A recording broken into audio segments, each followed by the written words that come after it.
Hello everyone, very very good morning. कैसे हो आप सब? हम सब तो बिल्कुल ठीक हैं और उम्मीद करती हूँ कि आप सब भी बिल्कुल अच्छे होंगे और बहुत खुश होंगे। आप सभी का आपके अपने चैनल एसके ब्लॉग्स में बहुत बहुत स्वागत है। तो फ्रेंड्स, सबसे पहले आप सभी को मेरी प्यार भरी राधे राधे। आप सभी के लिए परमपिता परमात्मा के चरणों में प्रार्थना करती हूँ कि परमात्मा आप सभी को अच्छी सेहत बख्शे, आप सभी की सारी मनोकामनाएं पूरी हो जाएं और आप सभी के घरों में ढेर सारी खुशियाँ आएँ। अभी सुबह ये लगभग 7 बजे का टाइम है। मैं नहा ली हूँ तो अभी कंघी भी कर लेती हूँ, क्योंकि क्या होता है कि जैसे नहा के और साथ के साथ जिस दिन कंघी कर लेती हूँ ना तो ठीक रहता है, वरना फिर काम में लग जाती हूँ।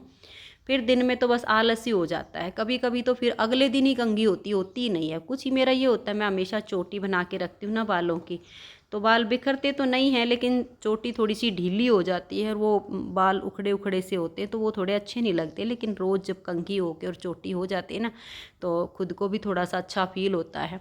लेकिन कभी कभी होता है भाई, टाइम नहीं लगता है। सुबह नीटिंग के काम में लग जाती हूँ, फिर स्नान वगैरह करती हूँ तो तब तक मेरे लाला के उठने का टाइम हो जाता, उस दिन नहीं हो पाती, फिर रह ही जाता है ये काम मेरा। तो ये जो समय है ये है अब सुबह के 9 बजे का। देखिए मेरे प्यारे से लाला कितने सुंदर लग रहे हैं। आरती हो गई है, भोग लग गया है। आप सब मेरे प्यारे से गोविंद का दर्शन कर लीजिए और कमेंट्स बॉक्स में प्यार भरी राधे राधे लिखकर अपनी हाजिरी भर लीजिए, क्योंकि हमारे जीवन का एक मेन मकसद होना चाहिए कि प्रभु की याद में दिन गुजरना। वैसे तो ज़िंदगी मतलब लोग ज़्यादातर काट रहे हैं। एक होता है ज़िंदगी को जीना, एक होता है काटना। ज़िंदगी को कभी काटना नहीं चाहिए, जीना चाहिए, और जीने का मतलब होता है प्रभु की याद में रहना। तो सुबह सुबह का मेरा जो ये रूटीन बना है, मेरे प्रभु ने मुझ पर जो कृपा की है, अपने चरणों की जो भक्ति दी है, यकीन मानिए जीवन बहुत आनंदमय हो गया है। और ये देखिए मेरा बेटा लगा हुआ है झाड़ू लगाने में, क्योंकि अनुज काफ़ी मदद कर देता है। पहले विशाल का जब ये काम था ना कि इन्होंने अपना काम चेंज कर लिया है, तो विशाल लगाता था सुबह की झाड़ू, मैं लगाती थी पोछा और बर्तन अनुज धोता था। यकीन मानिए वो दोपहर कर देता था, काम ही नहीं निपटने देता था। सुबह सुबह अपने कंप्यूटर बैठ जाए, फिर कभी कहता मैं तो 11 बजे लगाऊंगा, कभी कहता मैं तो 12 बजे लगाऊंगा। और बच्चा है, कभी कभी तो हट कर लेता, कहता मैं तो 1 बजे लगाऊंगा। फिर मैं भी ये था कि चलो भाई बच्चों के साथ जिद नहीं करनी चाहिए, और मान लिया मैं सारे काम खुद ही करूँगी तो फिर इनको हैबिट हो जाएगी, ये कुछ करेंगे ही नहीं, जब करे तब ठीक। लेकिन अनुज का ये है, बड़ा जल्दी काम निपटवा देता है। ये जैसे सुबह उठता है तो थोड़ी बहुत देर के लिए तो बच्चा है उठ के शरीर आलस में होता है, फिर फ्रेश होके और ये सीधा अपना नहा लेता है। क्योंकि मैंने इसको, क्योंकि एकदम से तो देखो बच्चे मानते नहीं है, फिर धीरे धीरे समझने लग जाते हैं। मैंने इसको धीरे धीरे समझाया, बेटा जब तुम फ्रेश होके आते हो ना तो नहा लिया करो, मतलब ठीक रहता है, इससे हमारा शरीर, हमारा मन, हमारा घर सब कुछ शुद्ध रहता है। तो बच्चों ने धीरे धीरे बात माननी शुरू कर दी है, क्योंकि जब हम अपने अंदर किसी चीज़ को उतारते हैं ना, बच्चे फिर उस चीज़ को मानना शुरू कर देते हैं। लेकिन जब तक कोई गुण हमारे अंदर ही नहीं आता है तब तक फिर बच्चे भी क्या मानेंगे। पहले मैं खुद नहीं इन चीज़ों को मानती थी तो फिर बच्चे भी वही फॉलो करते थे।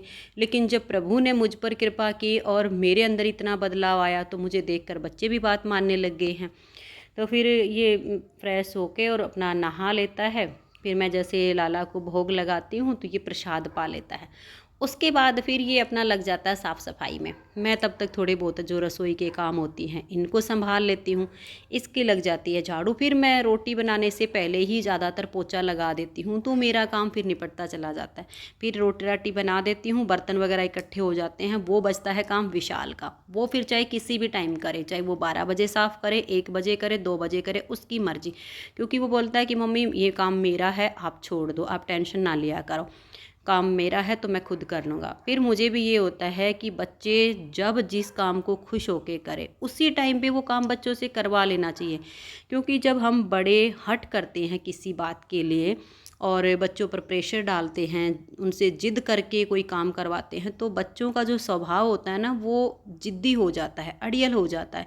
फिर उन्हें लगता है कि हमारे ऊपर इस काम का प्रेशर है। लेकिन जब बच्चों की खुशी के हिसाब से उनको काम दिया जाता है ना, तो उसको वो खुश होके करते हैं और उनको ये लगता है कि हाँ ये मेरी जिम्मेदारी, फिर वो उसको जिम्मेदारी मानते हैं।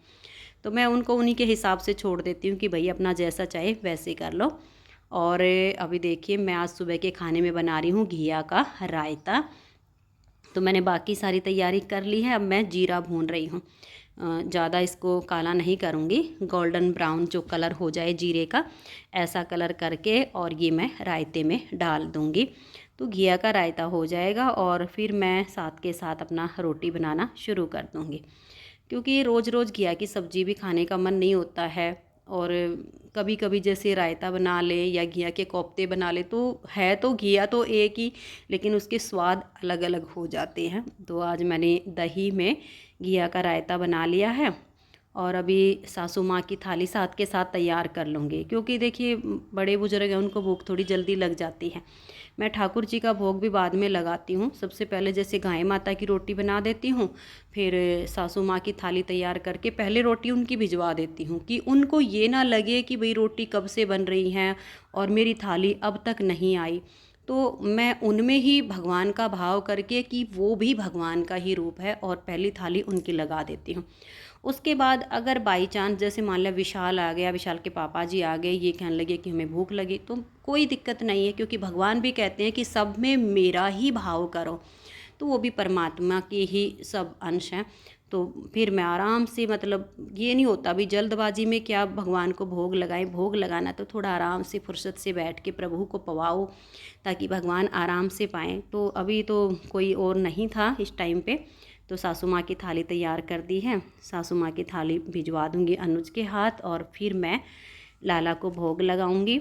और जो भोग लगता है उसे अनुज पा लेता है, क्योंकि देखिए बहुत भाग्यशाली जीव होते हैं जो भगवान को भोग लगा के और फिर उसको पाते हैं। वो प्रसाद हो जाता है, बाकी तो सारा भोग होता है, लेकिन जब परमात्मा को अर्पित करके खाया जाता है ना, वो प्रसाद होता है। उससे मन के विचारों में बहुत ज़्यादा शुद्धता आती है। अगर कोई भक्ति करना चाहता है तो उसकी भक्ति तीव्रता से बढ़ती है। इसलिए ये तो संत महात्मा भी कहते हैं कि बिना भगवान को भोग लगाए खुद पहले नहीं खाना चाहिए। तो भाई मैं पहले अभी सासू माँ की थाली लगा के और फिर ठाकुर जी को भोग लगा दूंगी, और आप सब भी आ जाइए और हमारे साथ सुबह का भोजन कर लीजिए। आज की इस वीडियो का मैं यहीं पर एंड करती हूँ। बातें हो गई हैं बहुत सारी, तो मिलते हैं नेक्स्ट वीडियो में। तब तक के लिए आप सभी को मेरा प्यार भरा नमस्कार, प्यार भरी राधे राधे। आप सब खुश रहिए और अपना अपना ध्यान रखिए। तो मिलते हैं नेक्स्ट वीडियो में।